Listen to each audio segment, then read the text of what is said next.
Hi, fifth grade. Thanks for joining me again. We're working on lesson 99 of grammar. You need your grammar book. You need something to write with.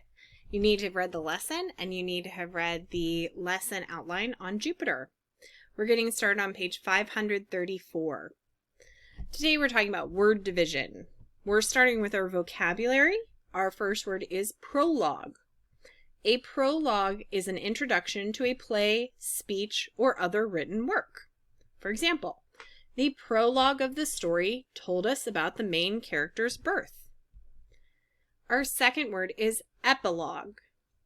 An epilogue is a section added to the end of a written work as an explanation, summary, or conclusion.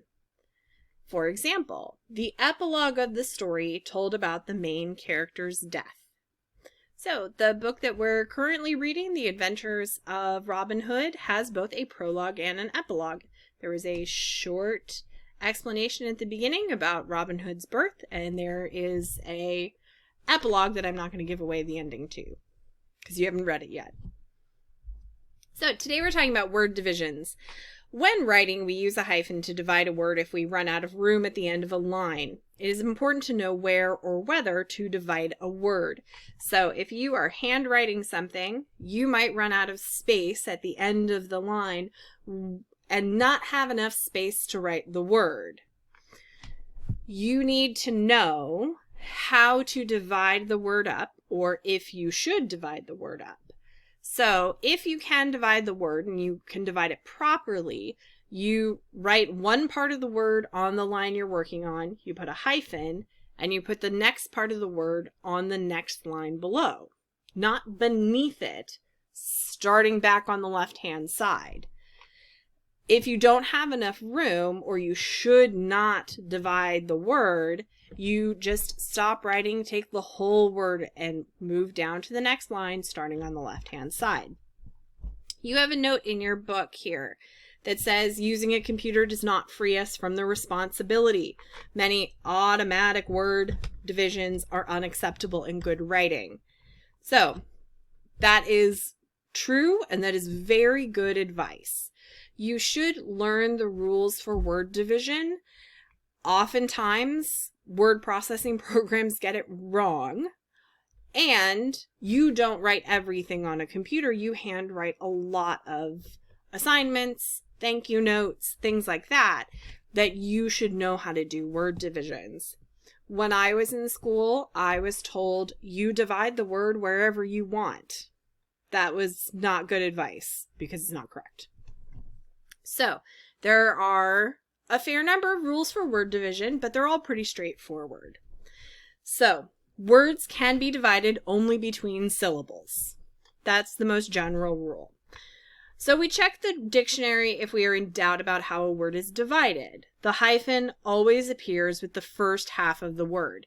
So, if you don't know, you can check the dictionary, and the dictionary will show you the word division. For one-letter syllables, so a one-letter syllable should not be divided from the rest of the word. You have the examples utensil and aviary, and that you want to divide, you don't want to divide off those first syllables. So you, the U at the beginning of utensil, is a syllable on its own. It's a vowel sound, and it's what we call an open syllable. Any syllable that ends with a vowel, that's called an open syllable. The vowel is most often a long sound. So what this is trying to show us, and it says, because of this, two-syllable words such as the following are not divided: erase, handy, amaze, idle.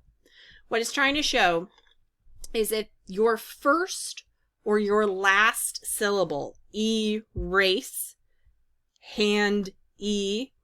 if your first or last syllable is an open syllable, meaning it ends or only contains a vowel, you don't separate it from the rest of the word.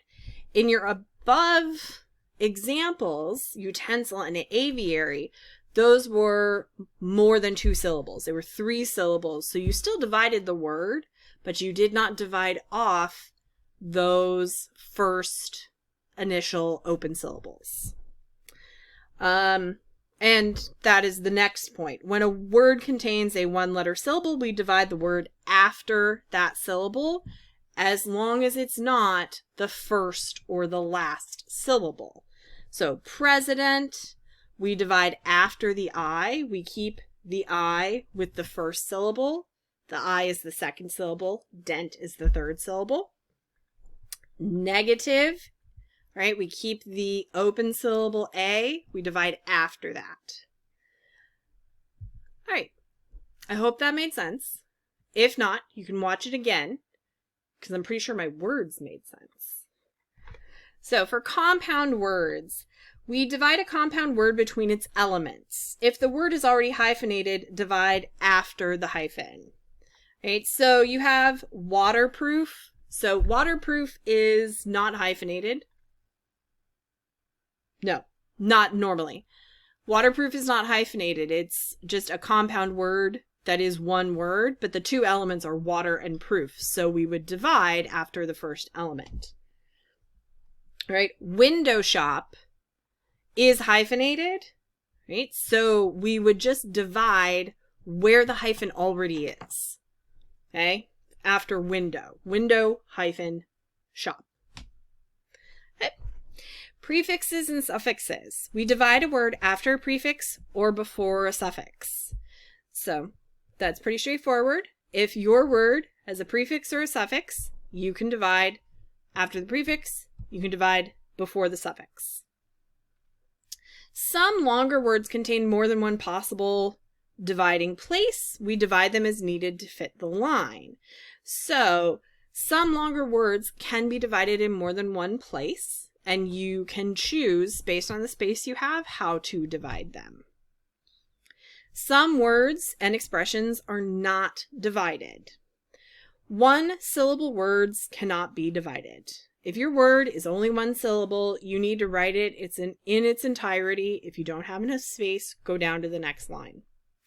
This doesn't matter how many letters they contain. Remember that even when you add ed, some words are still one syllable. The suffix ed is a syllable in and of itself. But in most of our spoken language, we don't hear it as a separate syllable. So you really want to base this not necessarily just on spelling, but on how it sounds when you say it. So pleased, feigned, breathed, straight. So pleased has one syllable. We don't say please Ed. We do sometimes, but most times we say pleased. Pleased to meet you. That's one syllable. We wouldn't divide that word. Words with 4 letters should not be divided, even if they are more than one syllable. Okay, so if your word is one syllable but has 19 letters, don't divide it. If your word is 4 letters or less, and even if it has multiple syllables, don't divide it. So redo, very, alto, logo, those are all 2-syllable words, but they're only 4 letters. This is a spelling thing. We don't divide those. And those are our word division rules. So it's not that many. And these are all pretty familiar concepts to you guys. So I think that you can probably follow them.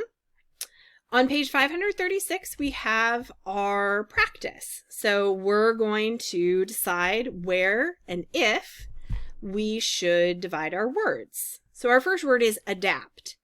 So adapt is a 2-syllable word, but the first syllable is the open single syllable, is the open single word, so open single letter syllable A.